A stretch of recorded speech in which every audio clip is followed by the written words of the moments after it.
ஹே hi guys.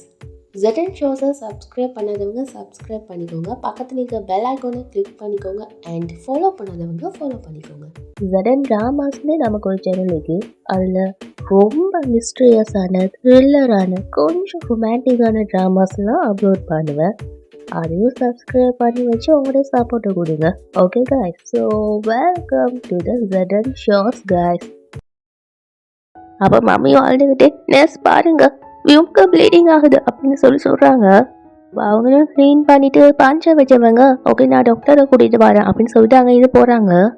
அப்போ மம்மியும் ராஜன் நான் தான் சொன்னேன்ல வியூம்க்கு இவ வேணாம் Rajan, she is bad for him. அவங்க சொல்கிறத கேட்டுட்டு இவளை என்ன பண்ணுறேன்னு கட்டுப்பில் பார்த்துட்டீங்க. இவன் பண்ண வேலையை நீங்கள் பார்த்தீங்கல்ல இவட்ட போயிட்டு மன்னிப்பு கேட்கணும்னு சொல்கிறீங்க. நம்ம புள்ள வியூம்க்கு இவளை மேரேஜ் பண்ணி வைக்கணும்னு ஆசைப்படுறீங்க. ஆனா இந்த சரணியா நம்ம பிள்ளைட லைஃப்ல வந்ததுக்கு அப்புறம் தான் இவனுக்கு கெட்டது நடக்குது. அப்ப அவரும் மாதவி கண்டபடி பேசிட்டிக்காத, கொஞ்சம் கண்ட்ரோல் பண்ணிக்க கட்டுப்புல கொஞ்சம் சொல்றாரு. அப்ப அவங்களும் இல்ல எனக்கு தெரியும், நான் உங்ககிட்ட ஏற்கனவே சொல்லிக்க, இவ வியூம கொன்றுவா, நிச்சயமா கொன்றுவா அப்படின்னு சொல்றாங்க. சரண்யாவும் எதுவும் சொல்லாம அப்படியே ஃப்ரீஸ் ஆகி ஸ்டெச்சோ வாட்டமே நிக்கிறா. இவளை மருமகள் ஆக்கிக்கொண்டு நினைச்சீங்கல்ல, பாத்தீங்களா நம்ம பிள்ளைட நிலைமை எவ்வளவு மோசமாக்கின்னு. அவங்க திரும்ப திரும்ப அப்படியே சொல்லிட்டு இருந்ததும் டேடும் டென்ஷன் ஆகி ஜஸ்ட் ஷட் அப், ஃபர்ஸ்ட் நீ கொஞ்சம் சும்மா இரு, இதில் இவட தப்பு எதுவுமே கிடையாது அவர் அப்படியே அவங்க கிட்ட சொல்லிட்டிருக்காரு. அவ சரண்யாவும் இல்லை அங்கிள் ஆண்டி சொல்றதும் கரெக்ட் தான் அப்படின்னு சொல்றா. அப்ப அவங்களும் ஷட் அப் அப்படின்னு கத்துறாங்க. என் பிள்ளைட நிலைமைக்கு இவ தான் காரணம், இவ தான் இந்த ராசு கிட்டவளை பாக்குறதே பாவம் நினைக்கிறான் அப்படின்னு சொல்லிடுறாங்க. அதை கேட்டு அப்பாவும் கண்ட்ரோல் பண்ண முடியாம போதும் மாதவி மேடம் போதும், அந்த ஏண்டியை புரிஞ்சிக்கவே முடியலப்பா. ஓகே பார்க்கலாம், இதுக்கு மேல நீங்க என் பொண்ணை பத்தி ஒரு வார்த்தை கூட சொல்லக்கூடாது. இந்த மேரேஜுக்கு எதிராக தான் இக்காவ, அவளுக்கு வியூமா ஞாபகமே இல்லை. இங்க இருக்கிற எல்லாரும் ராஜன் சேரையும் சேர்த்து அவங்க 2 பேரையும் சேர்த்து வைக்கணும்னு நாங்க ஆசைப்படுறோம். மற்றபடி அவன் கூட பழகவும் விரும்பல, அவனை மேரேஜ் பண்ணிக்கவும் விரும்பல. அவர் அப்படி பேசிட்டிருக்காரு. அந்த சவுண்ட்லாம் கேட்டுட்டு வியூமா கொஞ்சம் ஐஸை ஓப்பன் பண்றா. அப்ப அவரும் இதுக்கு மேல நான் பேசினா உங்களுக்கு அவமானமாகிரும், அதனால நான் இங்க அமைதியா இருக்கிறேன், ப்ளீஸ் நீங்களும் அமைதியாயிருங்க அப்படின்னு சொல்லி கையெடுத்து கும்பிட்டு கேட்குறாரு. அப்ப டேடும் அவட கையை பிடிச்சிட்டே ப்ளீஸ் மாதவி அந்த அர்த்தத்துல சொல்லல அப்படின்னு அவரு முட்டு கொடுக்குறாரு. இங்க பார்த்தா வியூம் ஐஸை ஓப்பன் பண்றா. அப்ப ஷானியாவும் அங்க இருந்து ஓடிடுறா. இவன் எந்த அளவுக்கு எமோஷனல்னு தெரியல. ஐ எம் சாரி அப்படின்னு சொல்லி அவரு மாத்தி கையெடுத்து கும்பிட்டு கேட்குறாரு. அப்ப அம்மாவும் சரண்யா அப்படின்னு சொல்லி கூப்பிடுறாங்க. அவளும் அழுதுகிட்டே இருந்தவ அங்க இருந்து ஓடுறா. அவ பார்த்தா கரெக்டா வியூம் வந்து அவடைய கையை பிடிச்சி இழுத்து அவளை ஸ்டாப் பண்ணிடுறான். அவட அந்த லுக்கிலேயே விளங்குது அந்த அந்த ஃபீல். அப்படியே எமோஷனல் ஆகி அவனை பார்த்துட்டே இருக்கா. அவனும் அவளையே பார்த்துட்டீங்க. வியூம் நீ இங்க என்ன பண்ற, உனக்கு உடம்பு சரியில்லை, யூ ஷுட் டேக் ரெஸ்ட்.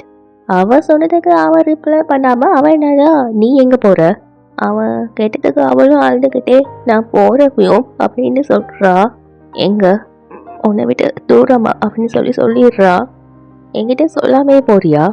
அப்ப அவளும் அதுக்கு நான் உன்கிட்ட சொன்னா நீ என்ன போக விடுவியா, நான் உன்கிட்ட இருக்கிற வரைக்கும் உனக்கு இப்படிலாம் நடந்துட்டு தான் இருக்குமியும், உங்க அம்மா சொல்றது கரெக்ட் தான், இது எல்லாத்துக்கும் நான் தான் காட்டணும், என்கிட்ட தான் ஏதோ சரியில்லைன்னு நல்லா தெரியுது அப்படி அவ அழுதுகிட்டே சொல்லிட்டீக்கா.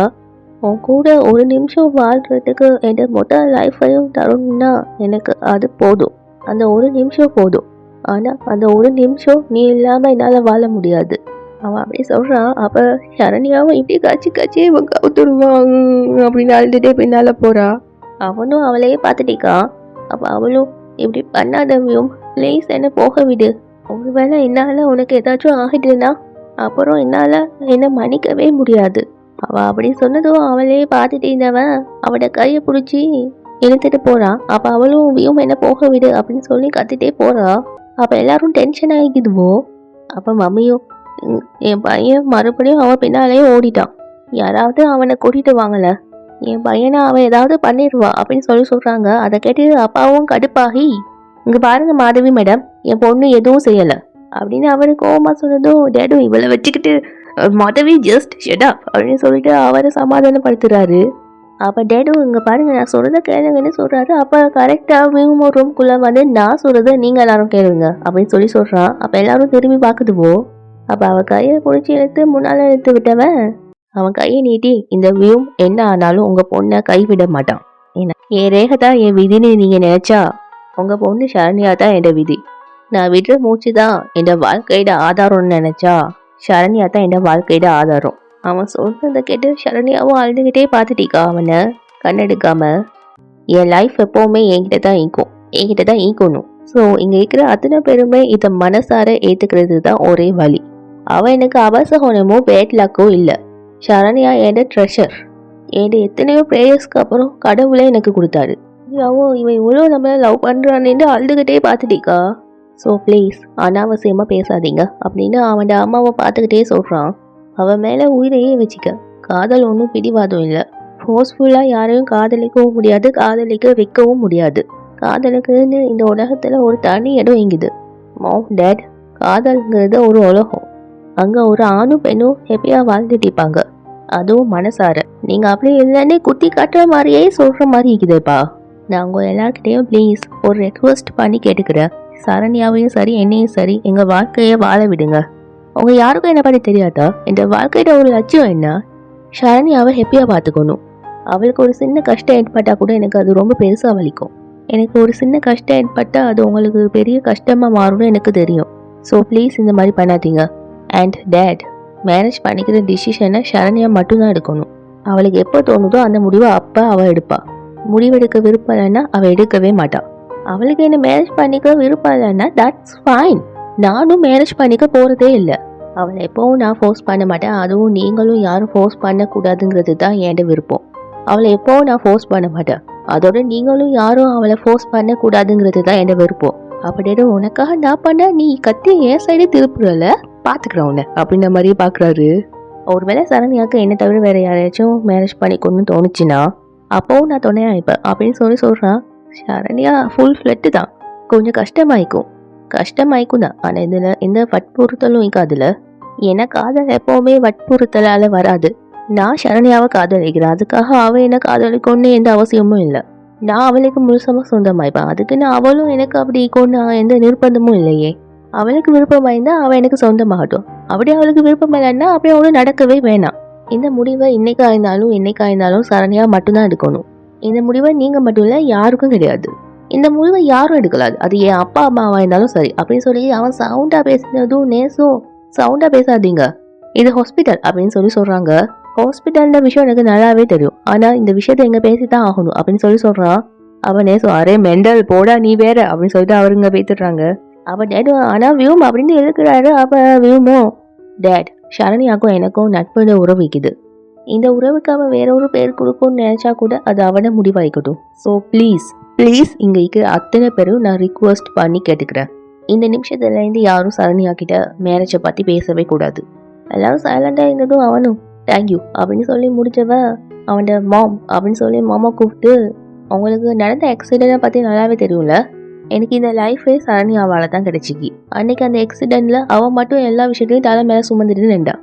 எனக்கு சின்ன காயம் தான் ஏற்பட்டுச்சு, ஆனால் அவள் 2 இயர்ஸ் கோமால இருந்தான். இன்னைக்கும் சரி, நான் இங்கே நின்று பேசிட்டு இருக்கிறதுக்கு காரணமே அவத்தான்னு சொல்கிறான். அவளும் அடே யாட்டா நீ அப்படின்ற மாதிரியே அவளும் பார்த்துட்டிக்கா. அவள் என்னை விட்டு பிரிஞ்சு போகிறான். ஆனால் என்னால் அதை தாங்கிக்க முடியலை. அப்படியே அவள் பின்னால் ஓடி போய்த்தானில்ல. இப்போ அவங்க எல்லாரும் முன்னாலே வந்து நிற்கிறேன் பாருங்க. ஏன்னா இவ தான் என்கிட்ட பவருங்கிறத உங்கள் எல்லாருக்கும் புரிஞ்சுக்கிறது கொஞ்சம் கஷ்டம்தான். இவன் என்கிட்ட வீக்னஸ் இல்லை. ஒருவேளை அவளுக்கு ஒரு சின்ன காயம் ஏற்பட்டா கூட ஆனால் வலியை உங்க புள்ள தான் அனுபவிப்பான் அப்படின்னு சொல்கிறான். மம்மியும் இது சரியான பைத்தியம் இல்லை, சரியாகாத பைத்தியம் அப்படின்னு பார்த்துட்டிருக்காங்க. அவனும் அவங்க கிட்ட போனவ, என்னால் உங்ககிட்ட மரியாதை குறைவாக பேச முடியாதுமா. உங்கள் வளர்ப்பில் வளர்ந்த புள்ளன்னா. என் சரண்யாவும் அப்படிப்பட்டவ இல்லை. பட் ஐ ஆம் ஹேட்மா, பட் ஐ லவ் யூ. ஆனால் உங்களால் எந்த லவ்வை புரிஞ்சிக்க முடியலைல்ல அப்படின்னு சொல்கிறான். அப்போ அவங்களும் பாசமாக அவனை டச் பண்ண வராங்க. அவன் என்னன்னா தள்ளி போய்த்துடுறான். ப்ளீஸ்மா அப்படின்னு சொல்லுறான். அப்போ அதுக்கு டேடும் நீ சொல்கிறது கரெக்ட் தான் வியூம். எமோஷனல் ஆகி நான் மேரேஜை பற்றி பேசிட்டேன். ஆனால் ப்ராக்டிக்கலாக யோசிக்கும் போது நீ சொல்கிறது தான் கரெக்ட்னு தோணுது. இல்லை சந்தேகமே இல்லை. ஓகே டாட், இனிமேல் யாரும் மேரேஜை பற்றி பேசவே மாட்டோம். அண்ட் சரண்யாவையும் எதையும் சொல்லவும் மாட்டோம். ஓகே வியூம், இப்போ நீ ரெஸ்டடு அப்படின்னு சொல்கிறாரு. அப்போ அவனும் இல்லை டேட், நான் இப்போ வீட்டுக்கு போகணும் அப்படின்னு சொல்கிறான். வியூம் டாக்டர் இன்னும் ஒன்று டிஸ்சார்ஜ் பண்ணலை அப்படின்னு சொல்கிறாரு. வியூம் கண்ணா நீ ஓவர் ரியாக்ட் பண்ணுற அப்படின்னு சொல்லிட்டு திரும்பவும் அவனை டச் பண்ண போகிறாங்க. அப்போவும் அவன் திரும்பிக்கிறான். வியூம் நீ எங்கேயும் போகக்கூடாது வியூம், டாக்டர் சொல்லிக்காரு.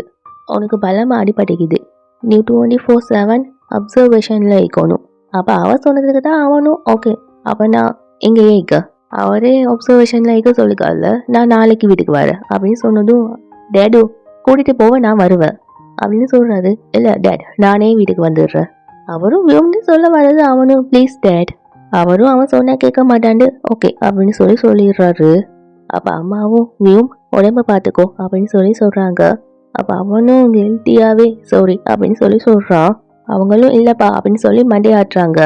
டேக் கேர் வியூம் அப்படின்னு சொல்லிட்டு அப்பாவும் ஷரண்யாவை கூட்டிகிட்டு போகிறாரு. அப்பா அவன் என்னன்னா நான் ஒன்று போக சொல்லவே இல்லையே அப்படின்னு சொல்கிறான்.